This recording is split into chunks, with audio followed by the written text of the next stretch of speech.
So what's going on with the euro? It's worth less than $1 now. And Greece is talking about leaving the euro, the home of democracy. It wants out. I don't get it. Or does Germany want the euro out? Well, I got a couple guys who can explain what's going on with the euro and why stock markets around the world, even here in the States, aren't doing so well. Your name is Roger, yes? Roger. Ah, that's your name. Roger. Good. And what do you do, Roger? I'm a financial consultant. Ah, financial consultant, eh? Roger, Yeah, yes. Terrific. And, Roger, how's business at the moment? Not bad, thank you. Been a bit quiet lately. How do you mean lately? Since the war, been a bit quiet. Fair enough. OK, Roger, your special subject tonight is the economies of the European community. Your time starts now. Best of luck. Thank you. How much does Greece owe, Roger? $367 billion. Correct. And who do they owe it to? Mostly to the other European economies. Correct. How much does Ireland owe? $865 billion. Correct. And who do they owe it to? Other European economies, mostly. Correct. How much do Spain and Italy owe? $1 trillion each. Correct. Who to? Mainly France, Britain and Germany. Correct. And how are Germany, France and Britain going, Roger? Well, they're struggling a bit, aren't they? Correct. Why? Because they've lent all these vast amounts of money to other European economies that can't possibly pay them back. Correct. So what are they going to do? They're going to have to bail them out.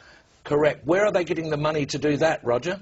That's a good question. I don't know the answer to that one. How much does Portugal owe? Hang on a minute. What was the answer to that earlier question? Just keep answering the questions, Roger. Where is Portugal going to get the money it owes to Germany if Germany can't get back the money that it lent to Italy? Just a minute. What was the answer to the previous question? The question was, how can broke economies lend money to other broke economies who haven't got any money because they can't pay back the money the broke economy lent to the other broke economy and shouldn't have lent it to them in the first place because the broke economy can't pay it back? You're wasting very valuable time, Roger. How much money does Spain owe to Italy? $41 billion, but where are they going to get it? Correct. What does Italy owe to Spain? $27 billion, but they haven't got it. They're broke. Correct. How can they pay each other if neither of them has any money? They're going to get a bailout, aren't they? Correct. And where's the money coming from for the bailout? That's what I'm asking you. Correct. Why are people selling the European currency and buying the US dollar? Because the US economy is so much stronger than the European economy. Correct. Why is that, Roger? Because it's owned by China. Correct. And very well done. And after that round, you've lost $1 million.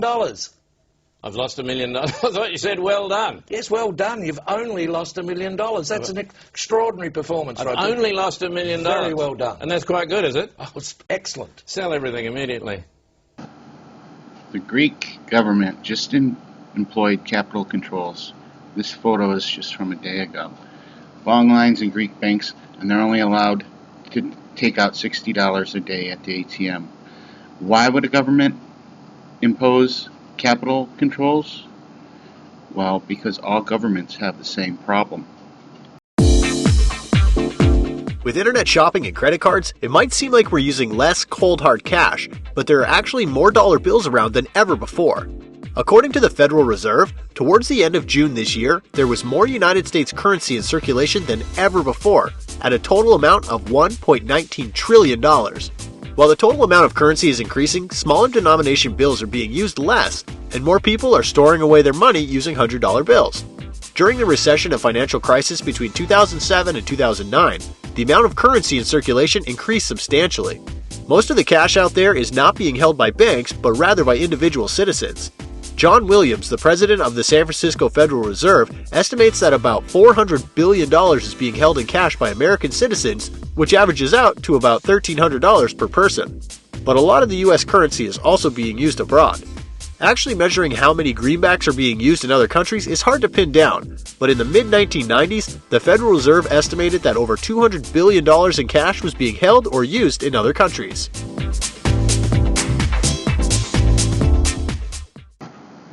So, over $1 trillion in cash in the U.S. economy, and a lot of it's abroad. Well, that might seem like a lot of money, except for U.S. GDP, that's the gross domestic product, is over $16 trillion. That's not 1/16th, and that's all goods and services produced in 1 year. And the U.S. debt is $16 trillion.